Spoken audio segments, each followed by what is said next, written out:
All right, welcome back to the second half of Shirshendu Ganguly's talk. So I'll let you take it away. Yeah. Okay, so so we discussed sort of various heuristics to arrive at this critical exponent, and now I'll sort of in the remaining time I'll try to at least give some broad overview of the actual things that we use in the formal proof. So two key ingredients. One is Chatterjee's theory of equivalence of superconcentration and chaos in Gaussian space. So I'll briefly describe what this means. And then a refined understanding of Brownian last-pass percolation, which currently is not quite developed in other related models. Okay, so I have around 20 minutes, so I'll try to at least rush through some of them, but broadly give you some understanding of what the key things are. So we are working with Brownian motions, but Chatterjee sort of whatever he developed was actually in the setting of a bunch of finitely many Gaussian. So I'll discuss that in that context where you have only finitely many Gaussian variables, and actually to adapt his theory from finitely many Gaussians to Brownian motion, one has to do some limiting process, but I'll not get into that. Okay, so just to quickly recall Gaussian Poincare inequality. So let's say gamma n is an n-dimensional Gaussian, and let's say f is some function in LT of this space. So Gaussian Poincare inequality says that variance of f is at most the expected gradient square. And so actually it turns out that there is a very short proof of that, which is related to the superconcentration chaos behavior using the OU semigroup.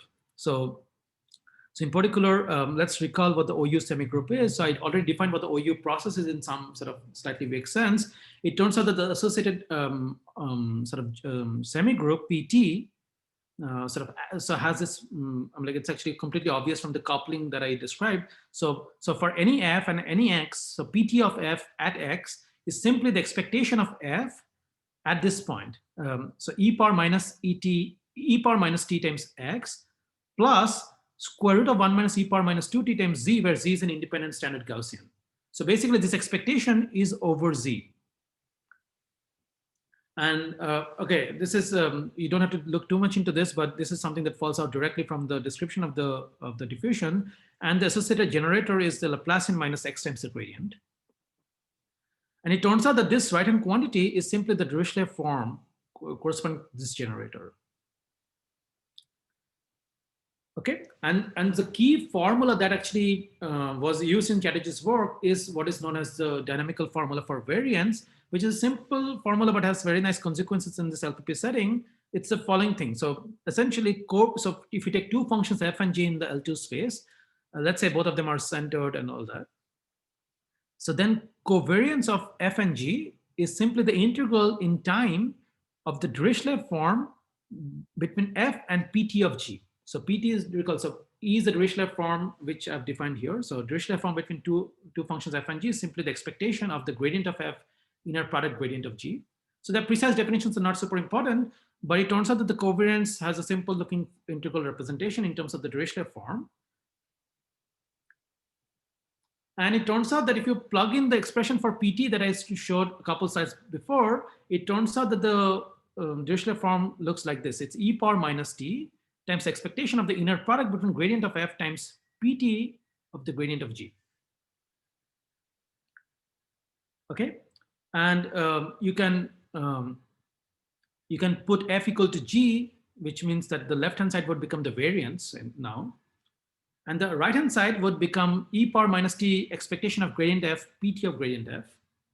And now I can simply use Cauchy-Schwarz and use the pt as a contraction to see that the right-hand side, this whole thing is at most e power minus t times the expectation of the gradients f squared. Okay, so this entire thing is at most e power minus t times the expectation of gradient f squared. So if you now integrate it out, you get variance of f on the left-hand side because f was equal to g. E power minus t integrates to 1, and then you simply have expectation of gradient f squared, which is a quick proof of the Poincare inequality. So now I'm in a position to at least in some sense define what superconcentration means. So the Poincare inequality says the variance of f is at most the Dirichlet form, and superconcentration with the parameter epsilon means when this estimate can be improved. So a function is said to be superconcentrated if the variance of f is epsilon superconcentrated, if the variance of f is at most epsilon times the Dirichlet form. So this is actually equal to epsilon times expectation of gradient f squared. So you're strictly improving on the Poincare inequality by a factor of epsilon. And we also showed by Cauchy-Schwarz that expectation, the Dirichlet form between f and PTF was simply is at most e power minus t times the Dirichlet form between f and f. Again, something is said to be epsilon delta chaotic if this estimate can be improved by a factor of epsilon for all t bigger than delta. Okay, so these are basically the two notions that Chatterjee sort of introduced. So superconcentric means improving on the Poincare inequality, and chaos means that basically the Dirichlet form between f and PTF decays faster than what typically the Cauchy-Schwarz estimate gives you. Okay, so the precise definitions are not very important. What we will see is what these things mean. So these are sort of abstract definitions, but it turns out that these expressions have very nice geometric implications when the function f is a geodesic weight. Okay, so there's also Fourier theory that you can do, but let's not get into that. And again, so like I did Fourier analysis in the Boolean setting, you can do Fourier analysis in the Gaussian space as well using Hermite polynomials. And at a high level, the chaos or the superconcentration happens if the Fourier mass mostly concentrates on high frequency Fourier modes. And the main work of Chatterjee was to show that these two notions are equivalent with the correct dependence between the quantifiers, which I did not quite state, using the dynamical formula for variance. So the dynamical formula for variance gave you a very quick proof of the the Poincare inequality. And it turned out that if you have some improved estimates, then you can, if you have the superconcentration estimate, then you can improve on the chaos estimate and vice versa. And the relation is via this dynamical formula for variance. I don't want to go too much into that, but let's now see maybe some consequences of those.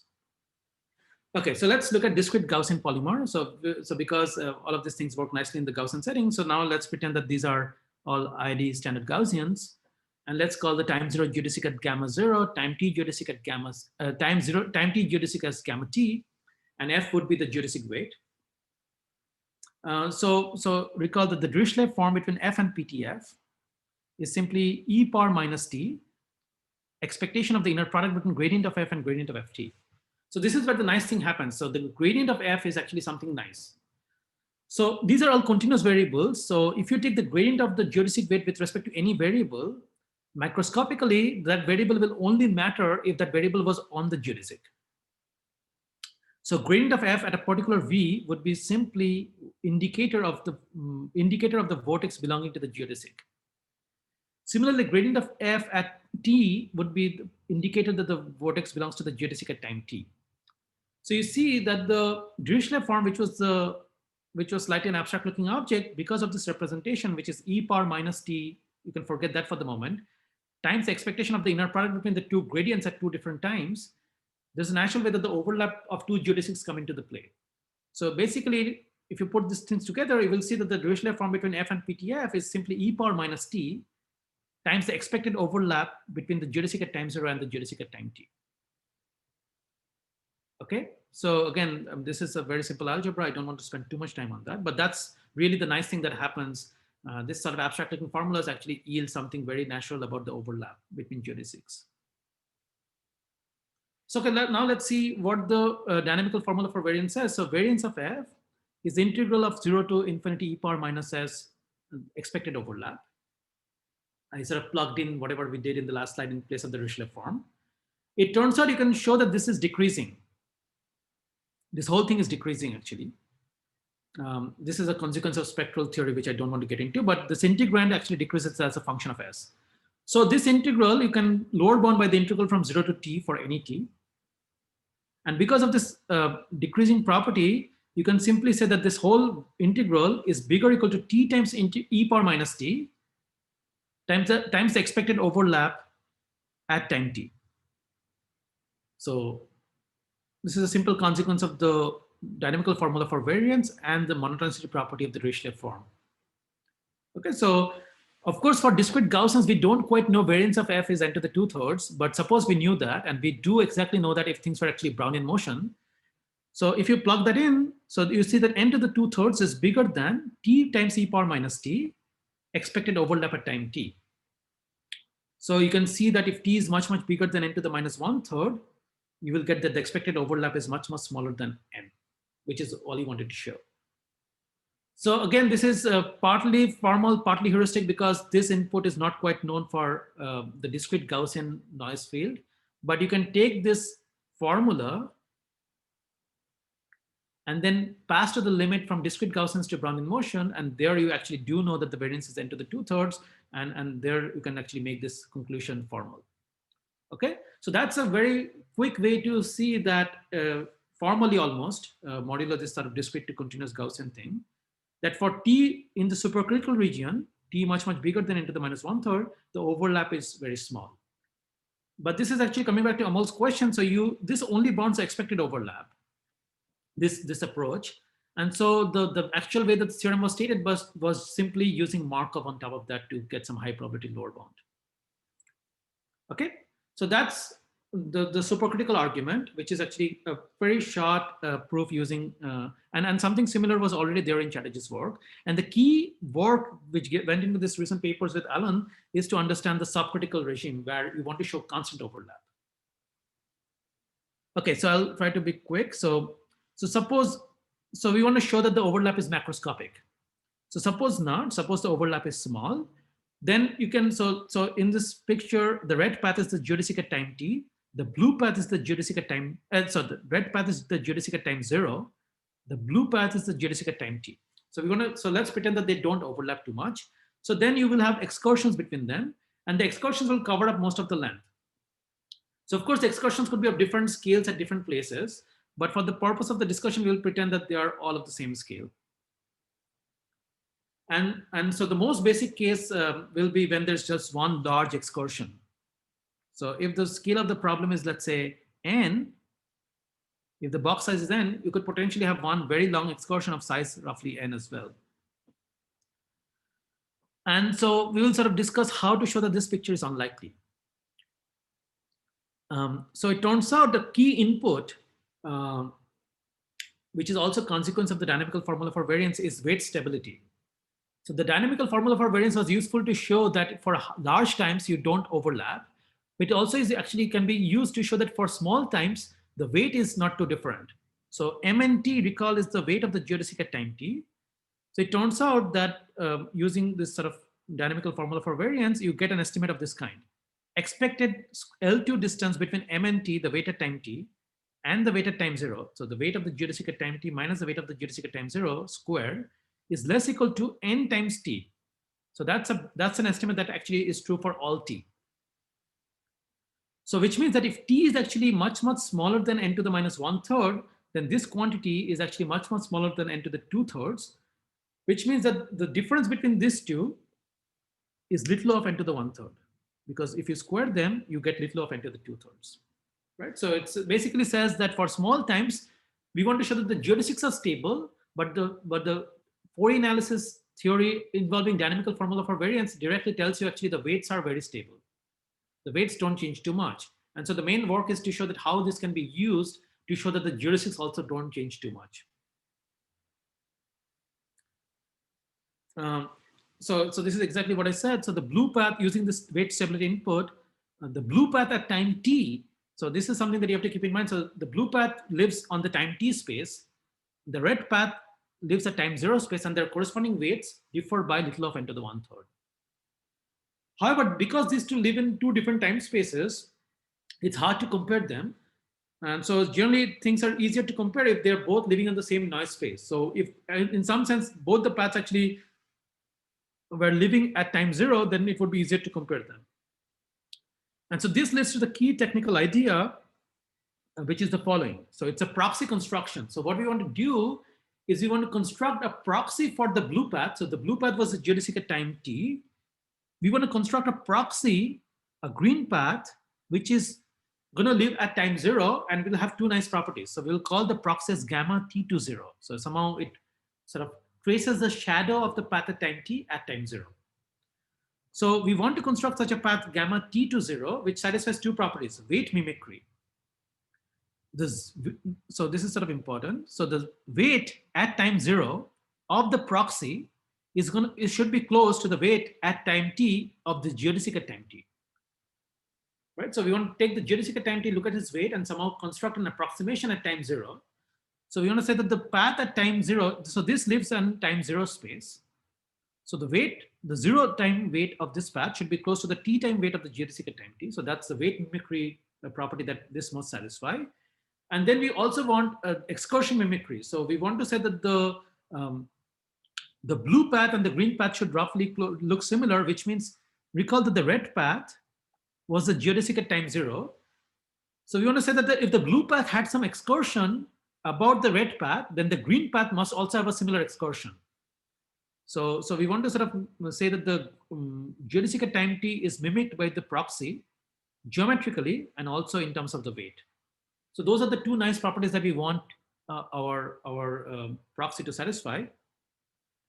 And so this is roughly the proxy construction. So recall, the red path is the geodesic at time 0. The blue path is the geodesic at time t.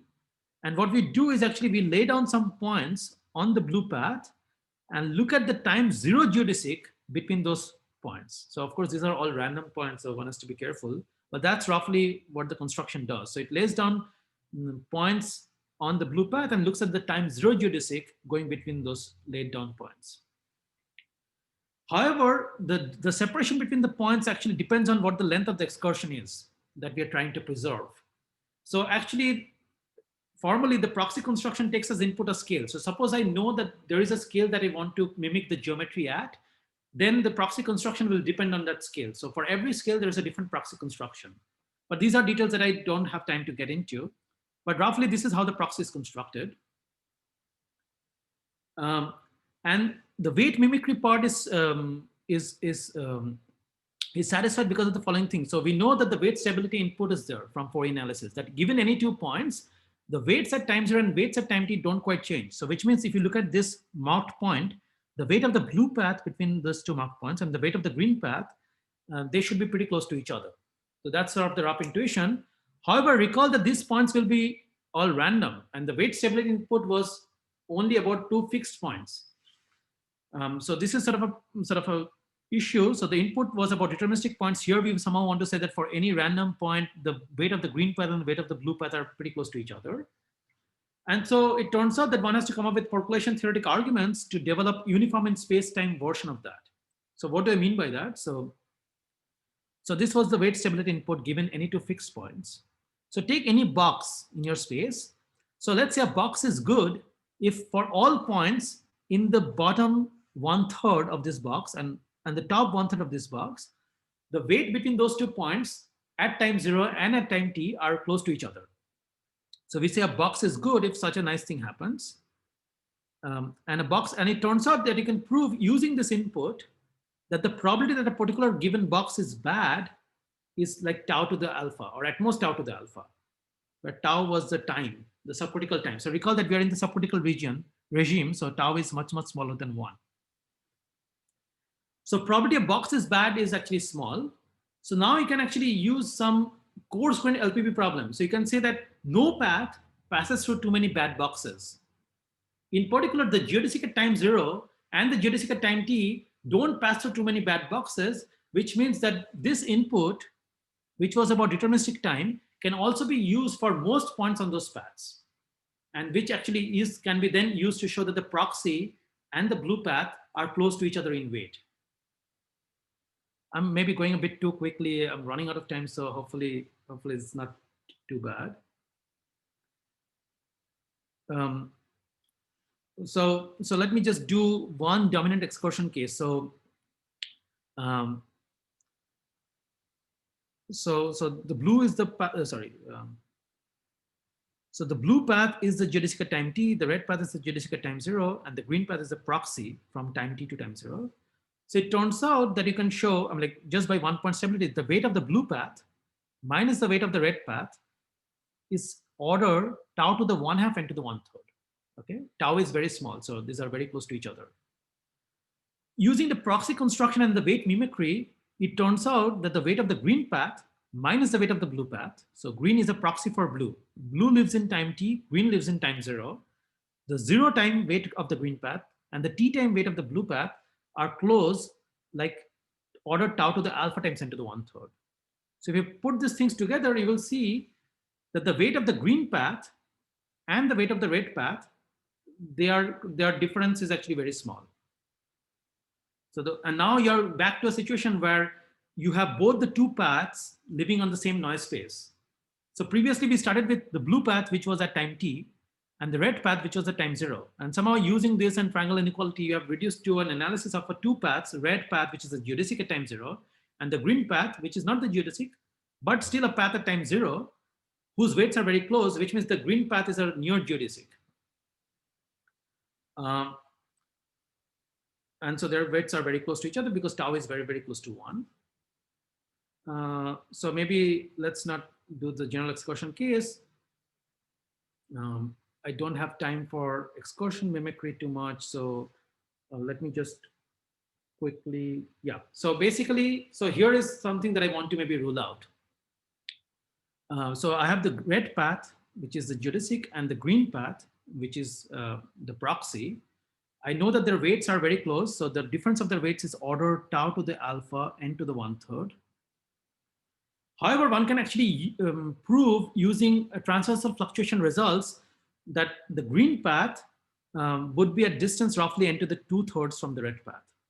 In this particular case where you have this one excursion, if you have this one excursion, the blue path itself would be something very far. And because the green path mimics the blue path, the distance between the green path and the red path will also be n to the 2/3. So somehow you want to show that this probability is very unlikely, that there are two paths, one of them the geodesic, the other one not a geodesic, but a very near geodesic, because their weights are very close, whose separation is n to the 2/3.